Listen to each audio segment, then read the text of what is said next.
Ajit cinema Good Bad Ugly. మరి ఈ cinema గుడ్డా బ్యాడా చూసేద్దాం. తమిళ్ సూపర్ స్టార్ అజిత్ ఎంత పెద్ద స్టారో మనందరికీ తెలిసిందే. మరి అలాంటి స్టార్ తో సినిమా అంటే ఏ రేంజ్ లో ఉంటుందో. ఈ సినిమా డైరెక్టర్ కూడా అదే చేశాడు. తమిళ ఆడియన్స్ ని ఫ్యాన్స్ ని ఎక్కడా డిసప్పాయింట్ చేయలేదు. అజిత్ ఇమేజ్ ని ఏమాత్రం తగ్గకుండా ఫుల్ అయిపిస్తూ ప్రతి సీన్ ను రాసుకున్నట్లుగా అనిపిస్తుంది. మరి స్టోరీ విషయానికి వస్తే బ్యాడ్ గా ఒక గ్యాంగ్స్టర్ గా ఉన్న అజిత్ తన కొడుకు కోసం అలాగే తన భార్యకి ఇచ్చిన మాట కోసం గుడ్ గా మారిపోతాడు. ఎవరి కోసమైతే గుడ్ గా మారాడో మరి వాళ్ళే ఆపదలో ఉంటూ ఊరుకుంటాడా? మరి మళ్ళీ గుడ్ నుండి బ్యాడ్ గా మారి ఆపద కలిగించిన వారందరినీ ఫినిష్ చేసి మళ్ళీ గుడ్ గా మారిపోతాడు.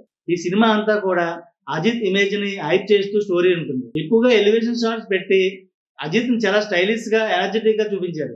ప్రతి ఫ్రేమ్ లో కూడా అజిత్ చాలా సూపర్ గా ఉంటాడు. అజిత్ పెర్ఫార్మెన్స్, స్టైల్, కాస్ట్యూమ్స్ అన్ని కూడా సూపర్ గా ఉన్నాయి.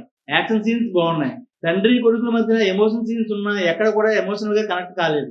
జీవి ప్రకాష్ మ్యూజిక్ బాగుంది. యాక్షన్ సీన్స్ కి బీజిఎం అయితే అదిరిపోయింది. త్రిషాన్ కూడా చాలా అందంగా చూపించారు.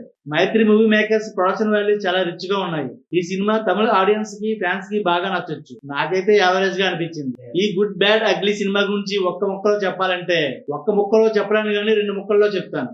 1 నాట్ గుడ్, 2 నాట్ బ్యాడ్. ఈ సినిమాకి షోగాడు వెంకటిచ్చే రేటింగ్ 2.5/5. Thank you. మా ఛానల్ ని లైక్ చేసి, షేర్ చేసి, సబ్స్క్రైబ్ చేసుకోండి. మరెన్నో వీడియోస్ కోసం మా ఛానల్ చూస్తూ ఉండండి.